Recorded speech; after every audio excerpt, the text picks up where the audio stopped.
کاروبار میں قرض کو منہا کر کے یعنی قرض کو نکال کر زکوٰۃ دیں۔ صورتحال یہ ہے کہ میں اسپیئر پارٹس کا کاروبار کرتا ہوں۔ میں کراچی سے مال لے کر آتا ہوں اور آگے چھوٹے چھوٹے گاؤں میں سپلائی کرتا ہوں۔ میں جن سے مال لیتا ہوں ان کا قرضہ میرے اوپر تقریباً 30,000 روپے ہے اور دوسروں کے اوپر میرا قرضہ 18,000 روپے ہے اور میرے پاس تقریباً 80,000 روپے کا مال موجود ہے۔ سوال یہ ہے کہ میں کس طریقے سے زکوٰۃ نکالوں۔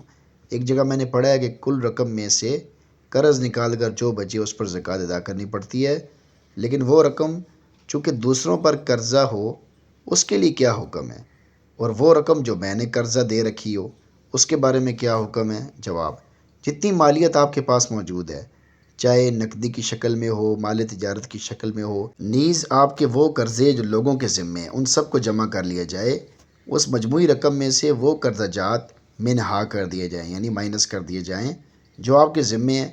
مائنس کرنے کے بعد جتنی مالیت باقی رہے اس کی زکوٰۃ ادا کر دیا کریں۔